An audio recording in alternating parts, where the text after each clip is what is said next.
Judy, what if I were to introduce you to President Lincoln? William, that would be a sensation.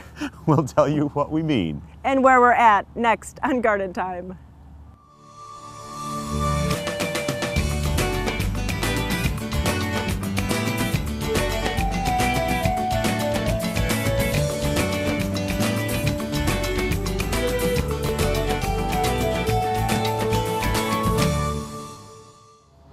Welcome to Garden Time. We're at Hulda Klager Lilac Gardens here in Woodland, Washington, and I'd like to introduce you to President Lincoln Lilac and Sensation Lilac. And they're just two of the hundreds of lilacs you'll see here during Lilac Days from now until Mother's Day. And on the show today, we're going to be giving you more information about this beautiful annual event. But coming up on the show today, we'll tell you how to take care of your water features and your ponds and how you can prepare them for summer. Also coming up, we'll be celebrating the potato, and we'll be showing you how to plant them and how to enjoy them. But first, a honey of a story. It's all about mead.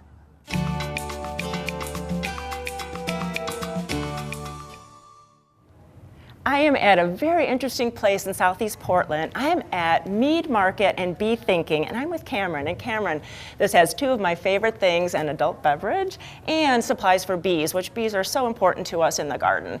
So, but tell us about mead. I think many people don't even know what mead is. You know, up until recently, not many people did, and a lot of people don't, unfortunately. But mead is the oldest fermented beverage in the world, and it's just coming back in overwhelming popularity these days. So even before Egyptian times? We're talking Egyptian and quite possibly before written history. Wow. And then what's interesting about it, it's made with honey. That's correct. It's the core. It's the primary fermentable sugar in anyone that to make it a mead. At least 51% honey or greater. Wow. So that's why we have this honeycomb here, because you have to start with bees. And really, if you have a beehive, you can really make this for pennies in your own home. You can. If you have water access out of a tap and you have a beehive in your backyard and a little packet of yeast, you can make mead. And very simply, you can just dilute the honey and water and apply a little yeast packet. And then 2 weeks later, you can have bubbling fermented beverage. Oh, wow. And I see from this poster that there's like different flavors that you could do too. And you have such a big supply that you make and that you also bring in. You bring up a really great point. If you look at the mead poster alone right here, shows up just a handful of the infinite amount of subcategories that mead is from all different eras of human civilization and history from all corners of the world. I noticed that you have two here. So what are these? These are two of my current favorite meads available here in North America. What I love about these two meads, they really represent New World and Old World styles of mead. This first mead right here is from one of our friends down at Nectar Creek. They're a meader down in Corvallis, Oregon. And this is a session level mead. One of the biggest growth of mead is much like what cider went through just a few years ago. Session being under 10% carbonated and oftentimes dry. Just think of your favorite after work beer. Okay. And really, we should say, are they all sweet? Because you think honey, they're all going to be sweet, but maybe not so? Not necessarily. We can think of grape juice as being sweet, but some of our favorite wines are bone dry. Right, we think of all grain mash to make beer is really kind of oatmeal-y and porridgey and sweet, but when we drink it, it could be bone dry. Same with mead, is how much sugar can be eaten by the yeast to produce alcohol. And the more alcohol that could be produced, oftentimes is the drier the mead. So maybe we could try it. That would be great. All Fantastic. Right. And that's really interesting that this is from Corvallis. So how many meaderies are there in Oregon? There are right now at least upwards of a dozen and a half, creeping on almost 24 meters expected by the end of 2015. Oh my gosh, so it is really a rapid rise. That's exactly correct. Okay, you do the honors. And I notice it says chicory, so there's chicory in it. That's exactly correct. You know, the flowers sourced for this one, the bees that were pollinating, came off of a large series of fields of chicory. One of the great things about meads is the honest ability to have real terroir with wildflowers or a single variety.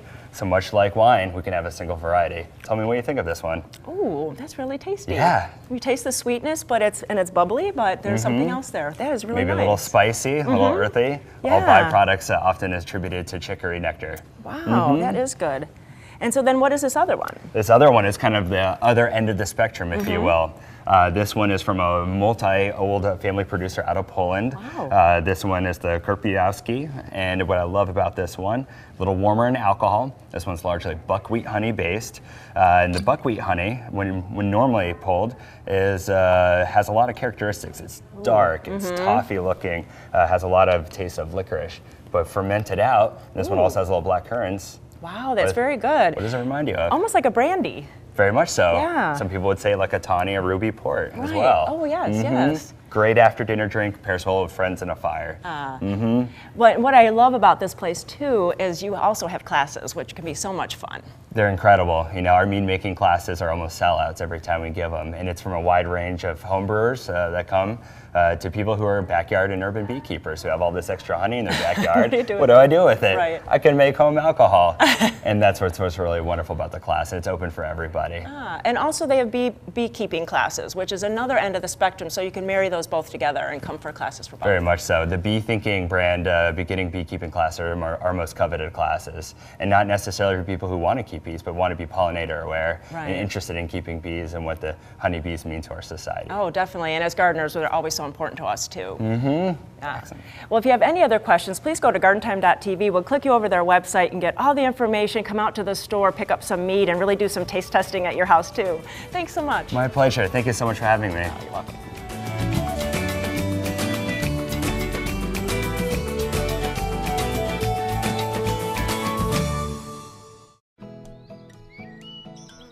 Success in the garden starts with the right plant in the right place. Farmington Gardens can help you succeed in planting and selecting for any corner of your garden. Spring is a fantastic time of year. Colorful, fresh, fragrant. And Farmington Gardens will help you revitalize your garden. So let's get started. We're here to help. Open every day and just a short drive out Farmington Road.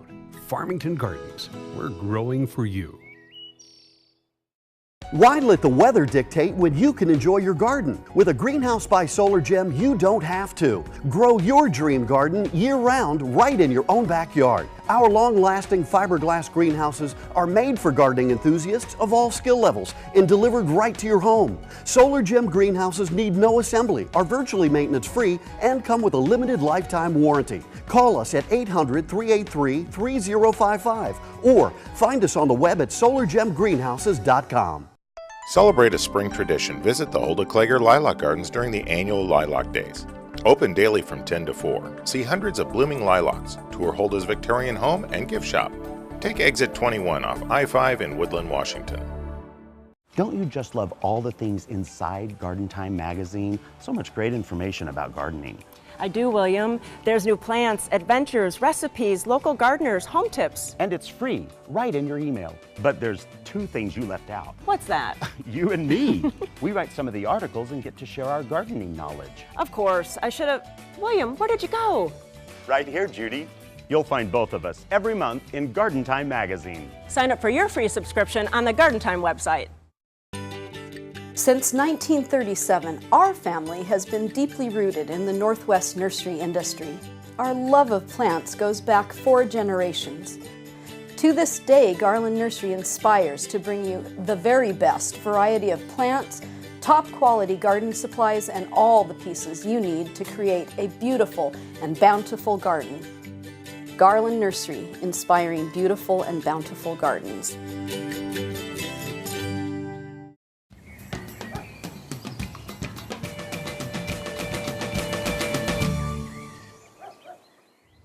So I'm standing with Brian Sagawa up at Sagawa's in Woodland, Washington, and we're going to be talking today about tools because, Brian, I think a lot of times, you know, we can go into a great store like this and we look at the tool wall and it just is different. So let's try to describe some of those differences. Now, we all know these are little hand spades, but there's a clear difference between these two tools. That's correct. It's always the feel, the comfortability, and what works best for the user, you know. So obviously, the larger one would be better for transplanting, hauling more out, and that thinner one maybe more for the smaller hand, or actually it's a weeder and it's that's a transplanter too. Yes, because this is new to me. Yep. I've not seen that before. That is probably hard to pull weeds, dandelions, thick rooted ones, would probably Sure. be working really well for that. Well, and then this, I know I've seen these kind of little hand rakes, but this is kind of a different design too for me. Well, yeah, those tight areas, rose gardens, or things that are for small space that works really well. You can actually use it for a weeder or a nice little hand rake. Okay. Yeah, instead of the larger ones that are never they're too wide. You can actually get between small spaces. That Sure. to make the project a little easier. So Brian, when you talk about the differences in tools, Felco is a really popular pruner for a lot of gardeners. But man, talk about different varieties. And they all have these numbers. Yeah, Discuss that's right. that with me a little well, bit. I believe there's like 14 different styles, model numbers, Felco 2, 4, up to 12. But they have them for the left-handers.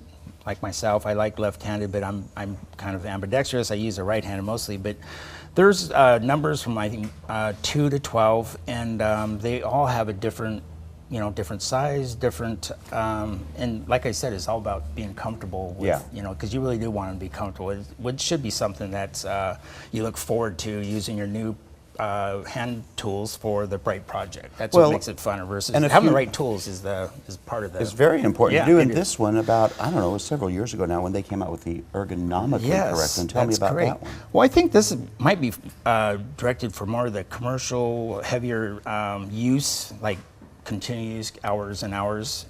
It has the rotating handle for a reason, and that would make it for the easeability. It just doesn't wear and tear on the wrist and the wrist parts. Having that rotating handle makes it really nice. And you also carry the full selection of Felco with blades and all the different parts, because you can buy those and change them out. That's right. That's what's nice about Felco. They have replaceable parts for pretty much. I don't think there's anything on any of these that you can get the replacement screws, nuts, bolts, handles, the handle covers, blades, everything you need. That's what makes it nice. That's and you carry all that as well. Yes, we do. Yeah. Now, I have to say, when we were talking about doing this story, this thing I picked up. Yeah.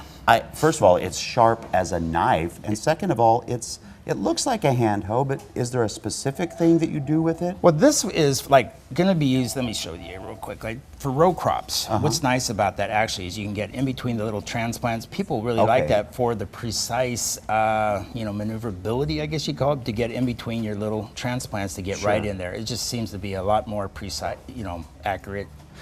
It is, they're hand forged, so they do stay sharp for a long time, and it is good workmanship. These, again, lifetime hand tool. Yeah, that's right.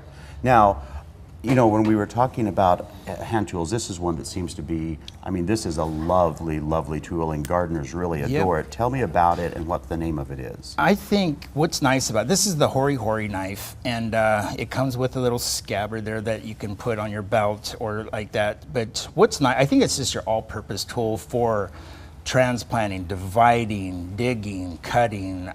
It's just kind of that go-to tool beside the hand. It doesn't cut, but it does everything. It's that all-purpose tool that kind of does everything, kind of like what a crescent wrench does for doing repair on that outside. But for the garden, I think that's the go-to. It's a great tool for all-purpose. Well, and you have a couple of here too. This ARS, this was specifically designed for women's hands, which is a smaller tool. Tell me about that. Yeah, what's nice about these, again, would be probably they stay sharp forever. The workmanship, again, is, it's high-quality metals on most of the ARS, a lot of the tools that you can find out there on the market. But what's nice about it is they stay sharp forever. We can prune our, we used to have the days when we did a lot of roses, they would stay sharp for the whole project. We'd trim literally 3,500 roses. They'd never go But dull. your favorite, though, is... My favorite. This is one that you actually use. Tell me about What's nice about this is it's a Sabo 10. It's just, again, the comfortability. It just feels...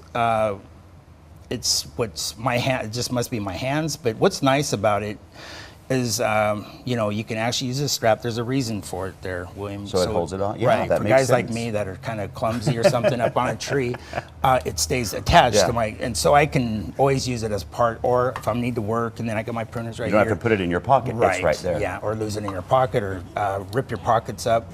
It's got a little self-oiling thing, so it just, it's all about the feel. To me, it's just always been something about it, and this is like a self-lubricating, so it always stays right. Well, there you have it. You know, if it's that time of year when we have to start thinking about pruning and cleanup in our gardens, and you can certainly come to Sagawa's up here in Woodland, Washington. They have a great selection of tools, and talk with these seasoned professionals about how best to take care of them once you purchase them. It's always fun, Brian. Thank you. Thanks, Wayne.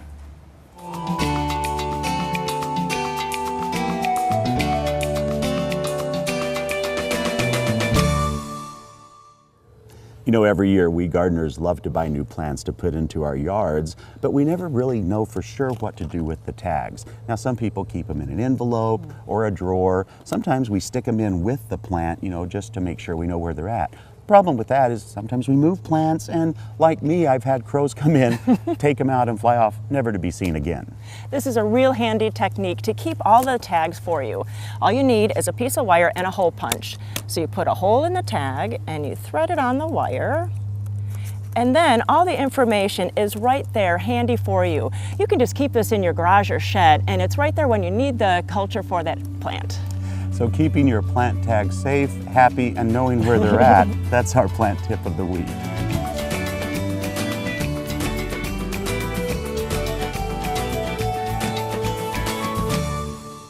Locally grown, fresh from the farm, stylish and sustainable, your dream yard starts at Al's Garden Center. Create an inviting gathering place for family and friends with a new patio furniture collection. Our beautiful furniture transforms any outdoor space, large or small. It's like having an extra room outdoors. Then fire up the grill. We have lots to choose from in a variety of sizes and styles. Sunny days are calling. Get your new grill now. Al's Garden Centers in Woodburn, Sherwood, and Gresham. For over 75 years, Collier Arbor Care has provided tree, shrub, and lawn care services to the Portland metro area. From large tree to small shrub pruning, tree removal, and stump grinding, we can handle all your tree care needs. Our arborists diagnose and treat your toughest insect and disease problems. We also have organic solutions for growing and maintaining healthy lawns, as well as organic nutrition for your trees and shrubs.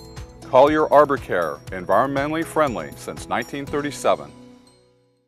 At French Prairie Perennials, we take pride in being different. From our rare, unique, and unusual plant material and handcrafted garden art to our visualscaping program, we can help you create an outdoor living space as unique as you are. Our gift shop has home and garden decor and gifts for all occasions. Visit our store in the heart of Oregon wine country, French Prairie Perennials, Dundee, Oregon. Outdoor living elevated. Professionals have grown with Dram watering tools for over 65 years. Discover the quality of Dram. Nurture your plants with a shower of rain. Select from 9 water patterns. Care for your lawn with quality that will last a lifetime. Dram, the professional's choice for lawn and garden, at a fine garden center near you.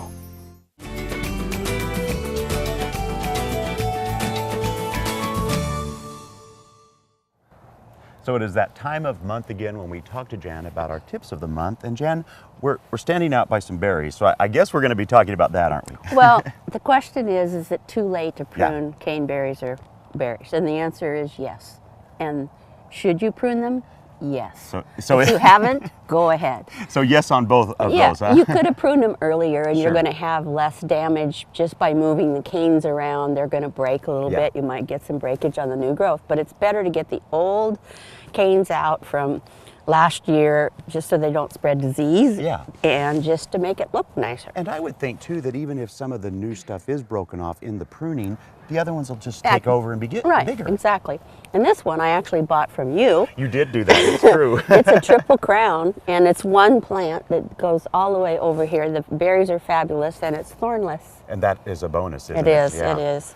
So at this time of year too, I think a lot of people, I know a lot of customers come to me and say, William, you know, what do I do with seeds? I'm planting seeds. There's a lot of information about seed planting, and you have some help, don't you? Well, this is a book that I used to use in Extension. I left my copy behind in the office, and then I got another one for myself, and it's just fabulous. If you do a lot of seed planting of seeds, shrubs, vegetable seeds, anything, what's nice about it, it tells you all about it, tells you how it germinates, how it grows, And then it shows you the seed itself and the seedling. That is so smart. So the seedling, so you don't like pull up the wrong stuff. Yeah. And so it's just, and if there's any treatment that the seed needs before it germinates, it'll tell you how deep to plant it. And one of the things, the biggest things is people plant seeds too deep. Well, I was going to say, what is like what do you think, after your years of experience, is the main thing that we fail on with seeds? I think too deep, and knowing that the little, like lettuce seed and the little tiny seeds need some light to germinate as well. So you just want to barely put them on top and just barely crumble some soil over the top of them, and then keep them moist enough so they'll germinate. But otherwise, a lot of times we'll plant them too deep, and then our wet soils, they'll rot. And they'll rot out. So this is great information for someone, especially a new gardener, but even some of us old-time gardeners can always use more help. For sure, like, what does that seedling look like? Yeah, right. So what else do you have on your list? The other thing that I thought, I used to do a lot of designing, and the best way at this time of year, if you're going to add some new plants to your yard, what time do they do what you want them to do? In other words, what time do they have leaf color? What time do they bloom? When do they bloom? When is their bark cool? Stuff like that. Right. And what the exposure is as well. Yeah. But go inside your house and look out. Go inside? Yeah. How are you going to plant inside? Go inside your house and look outside. And what time of year do you look out of that window? In other words, in the spring, in my kitchen window, when it's raining and awful outside, there's a Yuletide camellia to greet me with red and yellow, gorgeous color. So just see what time of year are you apt to be looking outside, and make sure you put it where you can see it, not adjust it so it's 5 feet away and you can't see it from inside the house. Yeah, because you're not going to be standing at the sink and looking out the window like this. Exactly. You're going to have to be comfortable with it. And it. then this is just a small example of a USDA chart of zones, planting and zones where these plants will live. Look at the zones and take them seriously. Make sure that you know if it needs sun or shade. Be observant. Sit in a chair in your yard with a cool drink and see where the sun goes and where it doesn't. And so that you know where your shade and your sun is. Because a little observation about your surroundings really can reveal volumes, can't it? Right, and we all have microclimates. And we all want to take a risk with a plant that you say you can't grow. Well, we do like to push the envelope. Right, and that's fine. But if you're going to spend an investment of your money, just know that you've got some zones that you ought to take seriously. Well, there you go. That's our tips for the month. And remember, you can spend so much time in your garden making it beautiful, but if you just take a little bit of time, you can even help it have a long-lasting life as well. Jan, it's always a pleasure. Thank you so much. See you next month. You will indeed.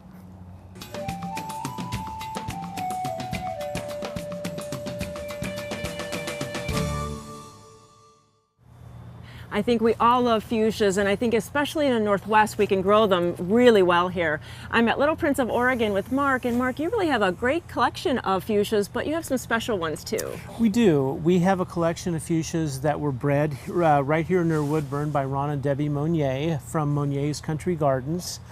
Their nursery was just west of Woodburn, and they've since moved to Milton Freewater. But we have many of their incredible plants. And I think what's great about them is that since they were bred right here, you know they're going to do well in our gardens. Yeah, and Ron meticulously field tested the plants, and so we know their hardiness. I mean, all three of these are certainly hardy in our gardens here. Many of them have seen temperatures below 10 degrees, and they do just fine. And I think that I learned so much from them going over to their nursery and to their display beds, because they planted them out in the full sun, which I thought, oh my gosh, they're just going to fry.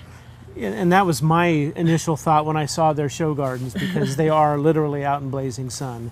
But if a fuchsia is planted deep, and they behave very much like a tomato when they're planted, so anything that's below the ground will start to form roots, and when you have that big of a root mass, they can get plenty of water during hot spells, and it also improves their hardiness, so that's definitely the way to treat a fuchsia, is to plant it deep. Yeah, and you can also put them in the shade, they'll do well there, but in the full sun, the flowering is just incredible. The flowering is much more intense. The plants will tend to stay more compact, and I love putting fuchsias in full sun. Yeah, it's so nice to have them in a full sun garden. It's wonderful. Yeah. Well, let's talk about the varieties a little bit. This is a pretty one. So we have Debron's Black Cherry, which Look at that. For a long time, you know, kind of the holy grail of fuchsias was to get the red sepals and the black corolla, and so that's Black Cherry.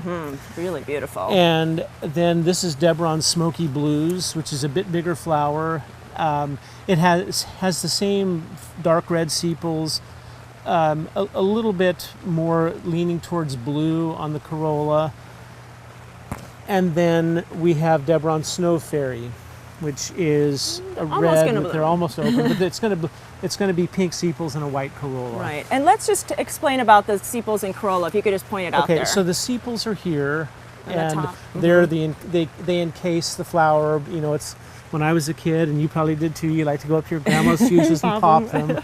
So those are the sepals, and then the corolla is here. It's what forms the main part of the flower. And so, yeah. Yeah, just a little botanic lesson there. Yeah, and corollas are either single or they can be semi-double or fully double. And so this is a single, Black Cherry is a single, and Snow Fairy is more, it's approaching double. Oh, nice, nice. Well, you know, we love having fuchsias in our gardens, and these are going to be great hummingbird magnets too. Absolutely. Yep. Yeah, you'll very definitely attract hummingbirds with them. Well, if you'd like to find these for your garden, you can go to gardentime.tv. We'll click you over to the Little Prince of Oregon website, and you can find out a local nursery right in your neighborhood to find these beautiful fuchsias for your summer garden. Thanks so much, Mark. Thank you.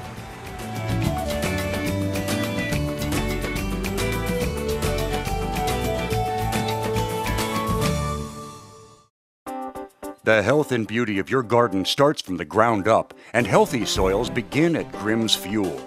For the best in garden mulch, blended soils, and bark dust, choose Grimm's. U-Haul delivered or installed, Grimm's can do it. And if you're looking for a new lawn, Grimm's can do that too with our special lawn installation service. Grimm's is also the area's largest recycler of yard debris. The foundation for a healthy garden begins at Grimm's Fuel. Little Baja is your source for a whole lot of terracotta and concrete too. From bird baths and benches to Buddhas, bears, and fountains, plus the exclusive Baja chimney, we have an amazing variety of the finest in terracotta and concrete containers. Come check out our selection of statuary for any garden theme or setting. So for something for the garden, deck, or patio, come see us at Little Baja on East Burnside in Portland. Find us on Facebook too. Your garden is only as good as the ingredients you use. That's where Black Gold can help. Black Gold Seedling Mix is formulated for successful seed germination and strong seedling growth.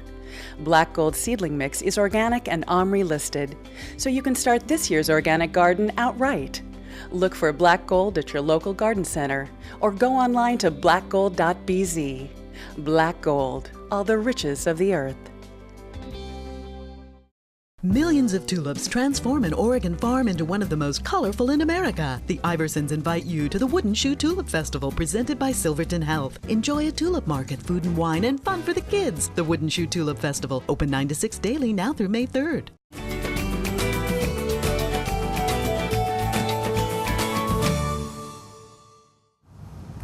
So I'm standing in Garden Gallery Ironworks. I'm here with Don Sprague, and I'll talk to Don in a little bit, but I'm also here with Gabrielle from Rossi Farms. Now, Gabrielle, we've talked to you before on the show about potatoes, but we're going to talk a little bit more because they're really a popular thing to plant, and we can grow them easily here in this area, can't we? Oh, absolutely, yes. So let's just jump right into, like, first of all, there's some examples here. I want to talk about those. You have two things here.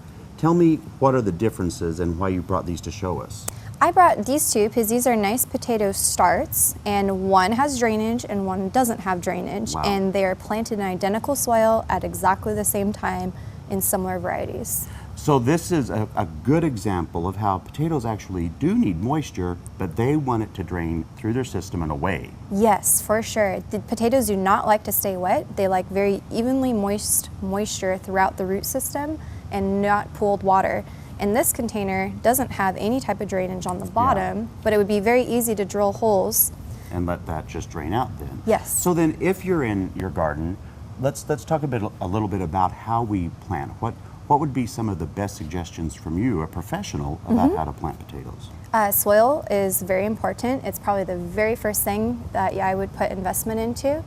Getting nice, fluffy, rich soil to keep the ground evenly moist, but also light and fluffy. What happens if you have dense soils is that your potatoes will kind of grow a little bit crooked. They'll taste the same, but they just won't be as beautiful. And what about, I've heard a lot of people talk about, planting it and then you start mounding it up when it starts growing and you build up around it. Is that good? Is that bad? What is the benefit of doing it? The benefit of doing that is when the potato starts getting out of the ground, you can start covering the base of the plant, but shake the dirt off the leaves, and it will create the root system to make the roots still And that's deeper. a perfect example of that. Yes, you can see how deep these roots are by looking at the plant. So the deeper you get these roots, the more nutrients they're also going to get, and the more room it has to grow potatoes deep into your garden bed.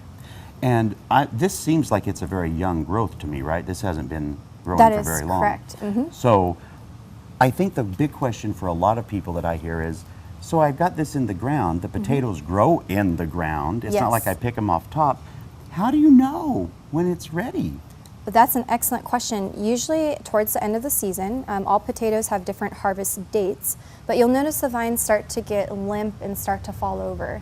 And when that happens, your potatoes are probably done growing, but if you get hungry before then and you just want dinner, you can always kind of reach in and feel around, and at the base of the plant, you'll feel the actual tubers kind of popping out. Kind of like that one right there. Yep, so if you kind of move the soil away, you'll find something very similar to this that had grown off of the actual potato plant, and the deeper you go, the more you'll find.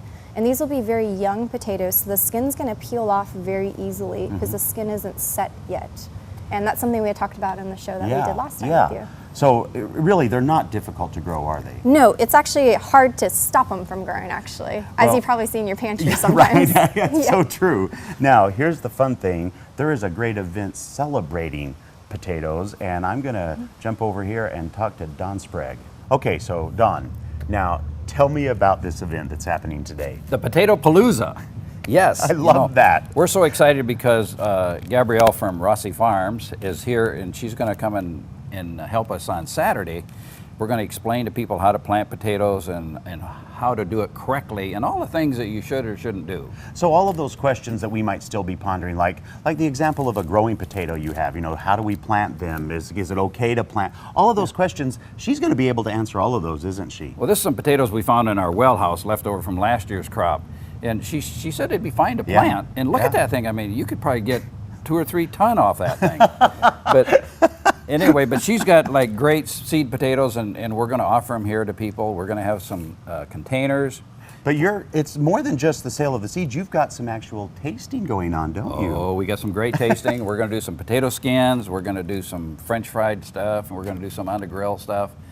And we're going to use some of the Benedict and Sons Sisters mustard from Mount Angel. Yeah, I love that stuff. As a little dipper, Yeah, and I'm seeing stuff behind me here. Oh, and for the real treat, everybody tells me that, the Angry Orchard really goes good with potatoes, so we're going to be serving Angry Orchard. And you're going to test the theory, aren't you? Oh, yes, and then we're going to have a little wine to go with it, too. Nice, so. Nice. Now, also, I have to say that you have a sweet deal that you are doing with potatoes in containers that I think it's amazing. Tell me about it. Well, we ran into Gabrielle at the Yard Garden and Patio Show in Portland, and I just got so excited to stand back listening to all the questions people had about potatoes. And I said, we should really help our customers with getting into growing some potatoes like on their deck or on their patio. So we found these great containers, and then we're going to offer you, it's going to be full of soil. We'll offer you some seed potatoes to go in it, and the container all for $20. $20. $20. I think that's very reasonable. And you're probably going to get like $500 worth of potatoes. Well, whether that happens or not, I think that what's amazing about that is it really allows people that live in apartments, condominiums, have spaces that don't have a lot of vegetable garden space. to really grow potatoes. Right. Yeah, it's a great idea. Well, look, we love coming out here anyway to Garden Gallery Ironworks. Now we love coming out here even more because Rossi Farms is here. So you can mix both of those things together this Saturday until about 3 o'clock. Come out, you can ask all of your questions to Gabrielle. You can purchase a bunch of stuff and enjoy potatoes. Go to gardentime.tv. We'll click you to either website, get all kinds of information there, and then come on out and enjoy the day. Don, thank you so much. Gabrielle, thank you. Thank you.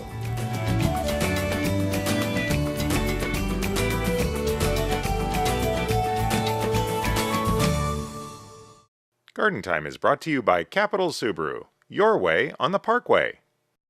I felt like the entire process was transparent and that they were really honest and open with us about everything, and that made it easier to want to purchase. Celebrate spring with that new car smell. Right now, lease the new 2015 Subaru Legacy 2.5i CVT all-wheel drive. An IIHS top safety pick 10 years running for only $200 per month. I think they want to keep loyal customers, and I never got that from any other dealership. Capital isn't on the Parkway, they are the Parkway.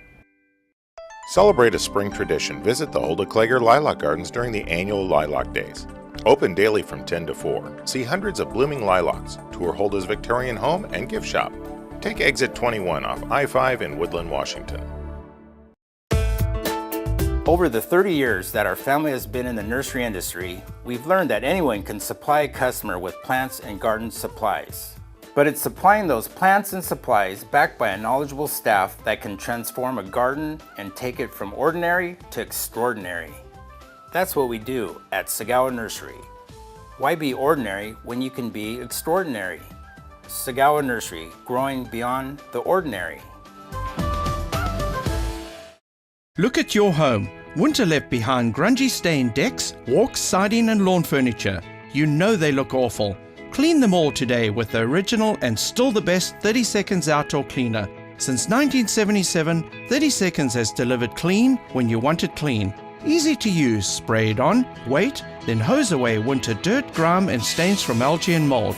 From our family to yours, thank you for buying 30 Seconds Outdoor Cleaner. Find it at leading home stores and garden centers. Color, color, color. When you think of your garden, think of color. Then think of Margie's Farm and Garden. High quality plants and great customer service are our trademark. We make sure you're happy with every purchase. Whether you're a first-time gardener or a seasoned professional, we'll help you be successful every time you step into your garden. Vegetables or herbs, hanging baskets or perennials, trust Margie's Farm and Garden, just off I-5 near Aurora. Cultivate your desire to learn. Give your learning deeper roots with Garden University at the Oregon Garden. Join us for a variety of lectures, demonstrations, and workshops hosted by experts in the field. Author Shelley Cram leads a class in gardening from the Bible's perspective, focusing on 7 fruiting plants from the Old Testament. Help your garden and your mind grow through Garden University at the Oregon Garden. Contact the Oregon Garden for more information or visit oregongarden.org.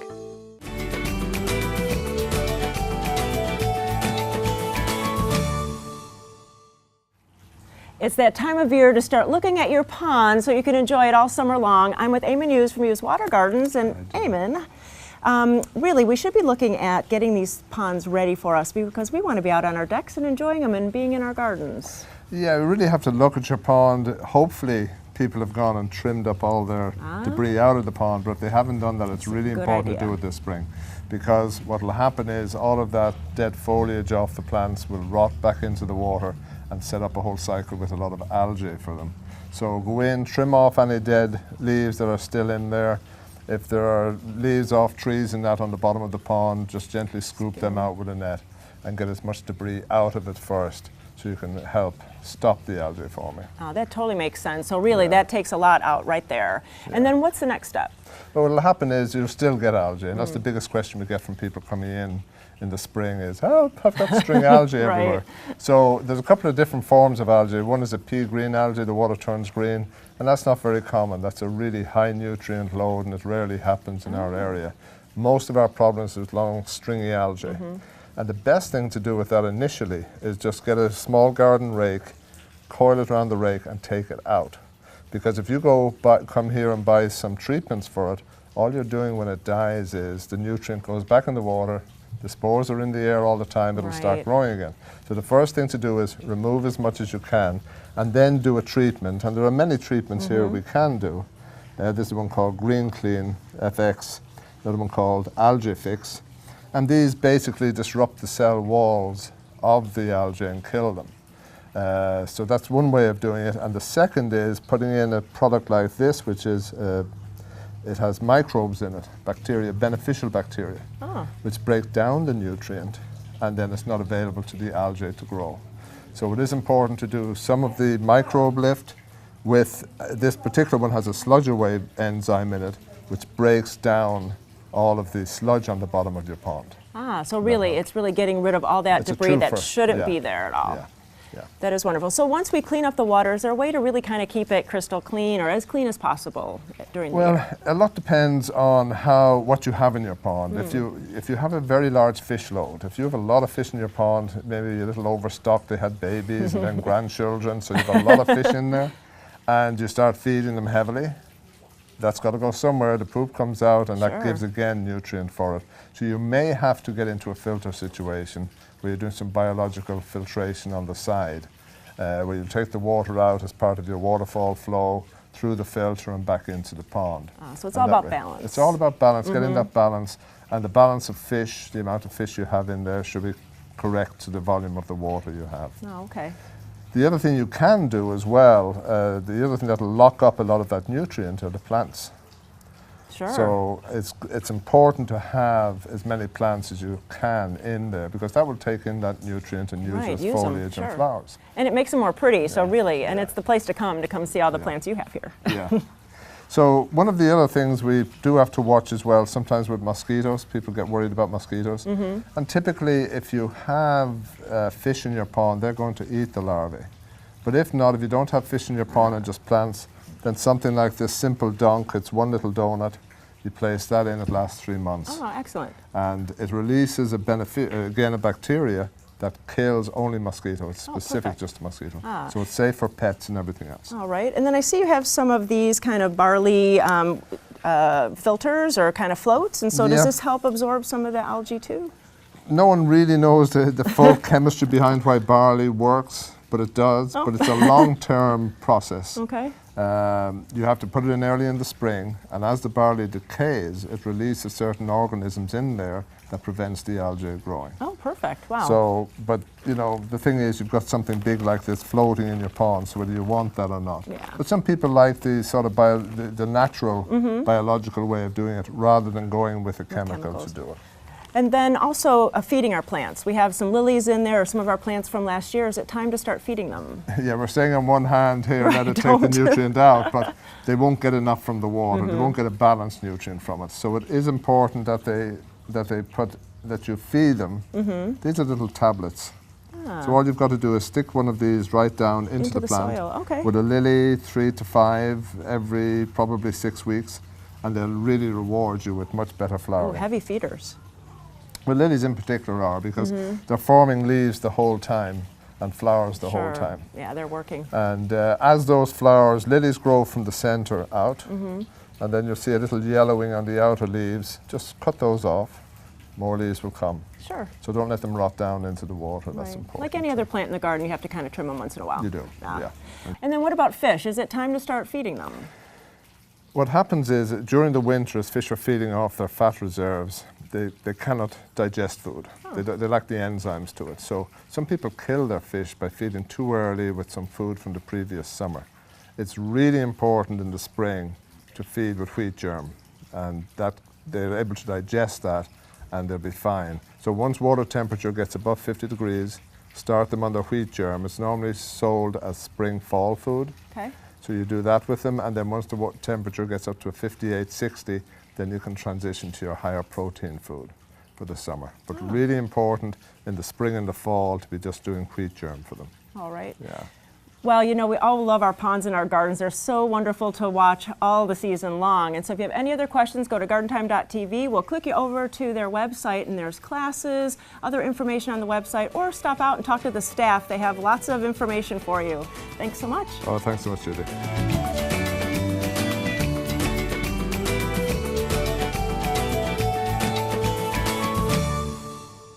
Garden Time is brought to you by Portland Nursery, a passion for plants, a nursery for plant people. Hi, I'm Sarah from Portland Nursery. Gardening makes for wonderful family time. Whether it's updating your landscape or planting a veggie garden, at Portland Nursery, our great selection and staff of professionals can help ensure your family's success. Visit portlandnursery.com for a list of our classes, events, or sign up for our newsletter. Portland Nursery, let our family help your family grow at 50th and Stark or 90th and Division. Don't you just love all the things inside Garden Time magazine? So much great information about gardening. I do, William. There's new plants, adventures, recipes, local gardeners, home tips. And it's free, right in your email. But there's two things you left out. What's that? You and me. We write some of the articles and get to share our gardening knowledge. Of course. I should have... William, where did you go? Right here, Judy. You'll find both of us every month in Garden Time magazine. Sign up for your free subscription on the Garden Time website. So, you're ready for new appliances. Nice. Are you thinking gas, electric, convection, induction, French door spill-proof, Energy Star wall oven, cooktop, or range? At Standard TV and Appliance, we make it easy. Upgrade to KitchenAid. Save up to $1,500 on select KitchenAid appliances and pay no interest when paid in full within 12 months. So find the perfect appliance the easy way. Standard TV and Appliance. We speak appliances. Since 1926, the Bonide Company has worked with homeowners to make their homes and gardens beautiful. If you have a garden problem, Bonide has the answer. Ants are on the move, and they're taking over your home. Time to take revenge. Bonide's Revenge Ant Control products are the solution to your ant problems. Eliminate the entire colony, even the queen. Visit Bonide.com to find a local retailer and to download your free Bonide Problem Solver app for your iPhone or Droid.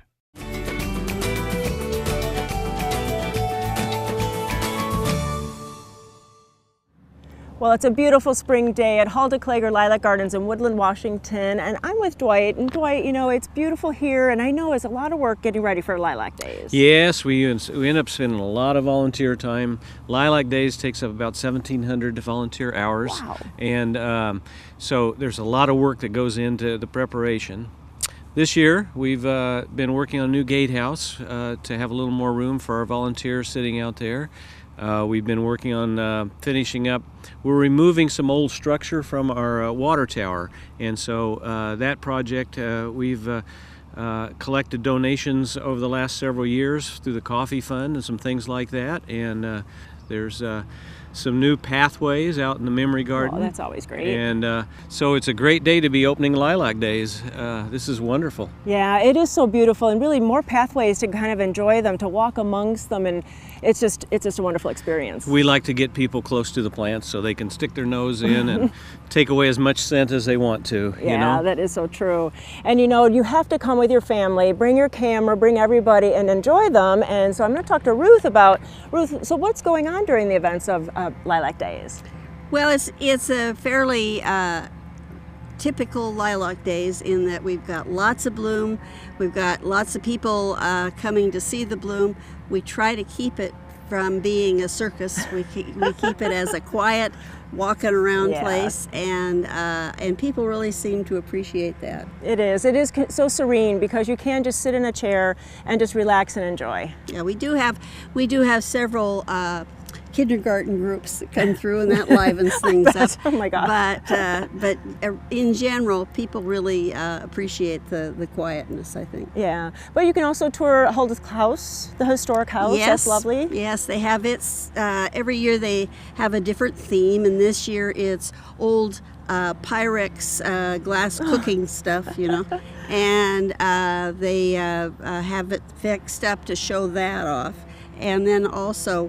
We've done some updates in the house. Well, not updates, I guess, but we have taken up the rugs and refinished the always wooden something floors. to be done. Yeah, and it really has been fun because we found out what was underneath there, and we've had to do quite a bit to replace the finish and all of that. That is, and I love it because you can buy lilacs and you get varieties sometimes you can't find anywhere in the Pacific Northwest. That's really true. We have some that we end up getting them from a lot of different places because nobody seems to have a collection like we do. So. That's so true. Yeah. So Ruth, it has been an early spring. It's a little bit warmer. So are we going to see a lot of bloom? Oh yes, it's on now, and you should come as soon as you can to see it because it really is beautiful. In years past, we tell people wait and come end of April or whatever. This year you don't have to wait. It's ready to go. Right, and it is so beautiful. You can go to Garden Time website. We'll click you over to the Hulda Klager website, and you can find out all the information, how to get here, all the times about the event. Thanks, you guys. Thanks so much for having us here. Thank you. Thank you for coming.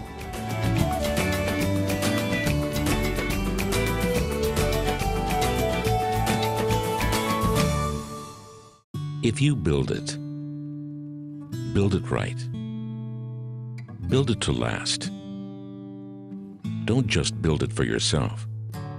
Build it for the next generation. Build it with Parr Lumber. And keep building the Great Northwest.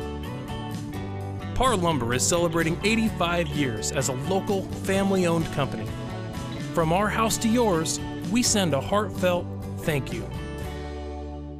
Millions of tulips transform an Oregon farm into one of the most colorful in America. The Iversons invite you to the Wooden Shoe Tulip Festival presented by Silverton Health. Enjoy a tulip market, food and wine, and fun for the kids. The Wooden Shoe Tulip Festival, open 9 to 6 daily now through May 3rd.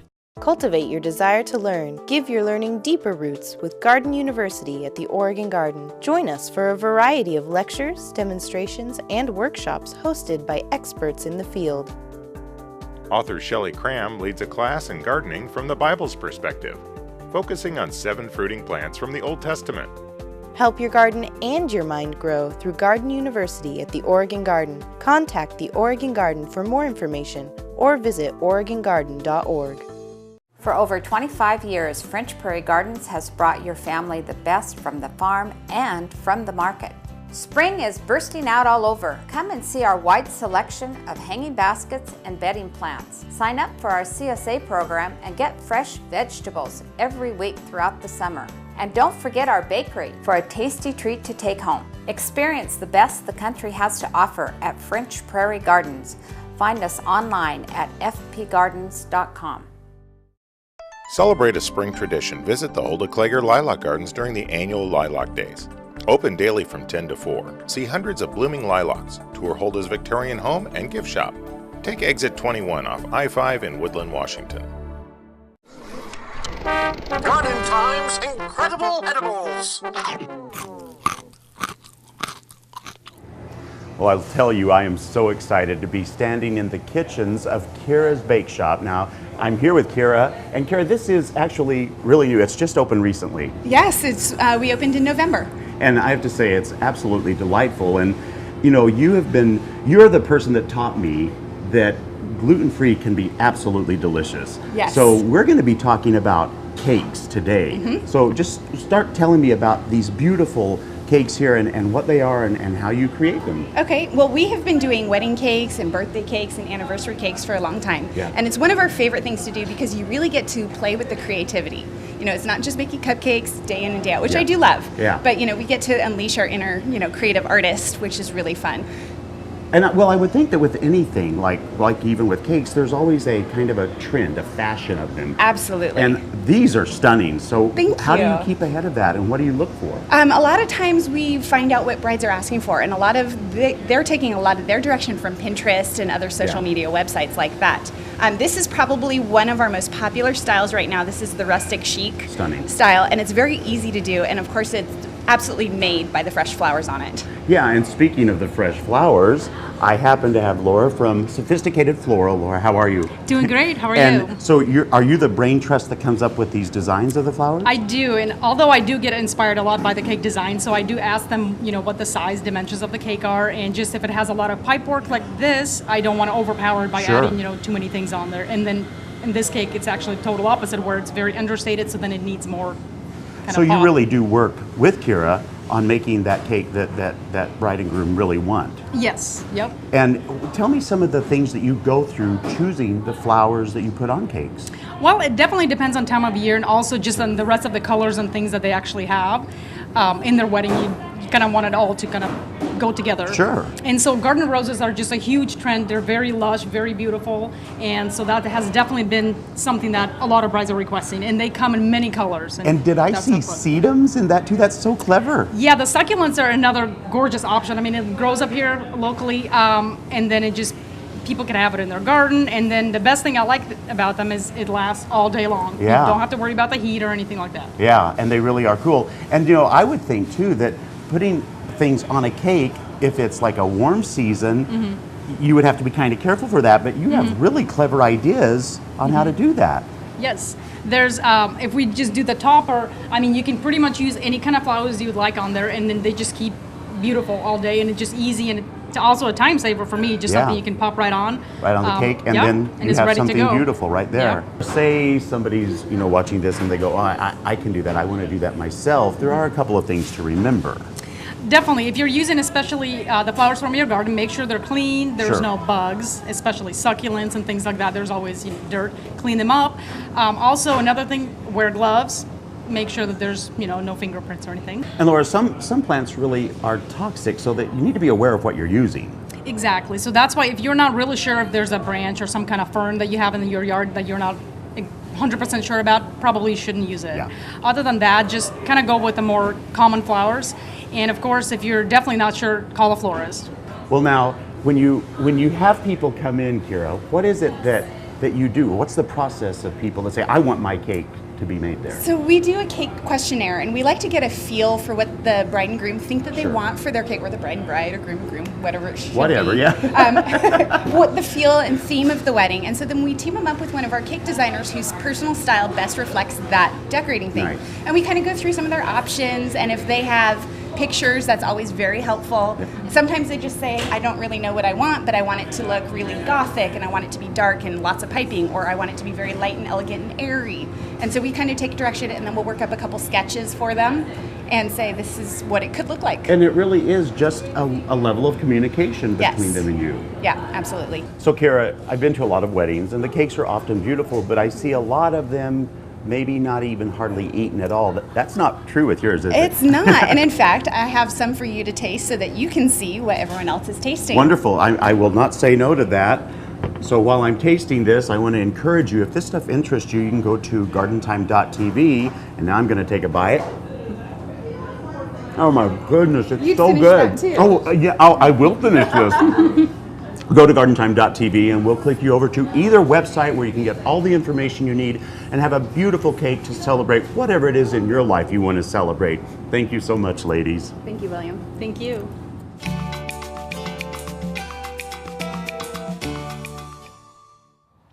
We want to thank Hulda Klager Lilac Gardens for having us up today. And even with an early spring, the lilacs look beautiful, so come up and enjoy them. We also really wanted to express our gratitude for all of you that showed up out at Garden Palooza. Judy and I had a real blast all day long. Now remember, on May 16th is Subaru Garden Days, so we'll look forward to seeing you there too.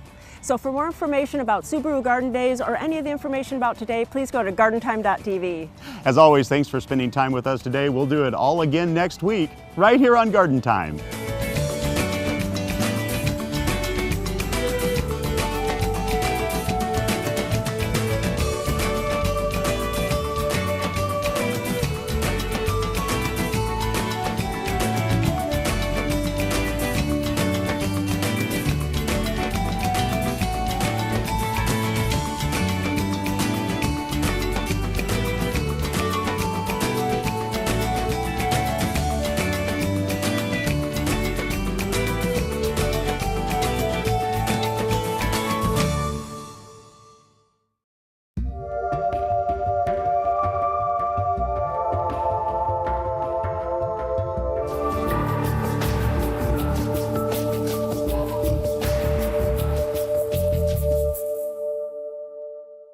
The proceeding was a paid program of the Guston Creative Group and its sponsors.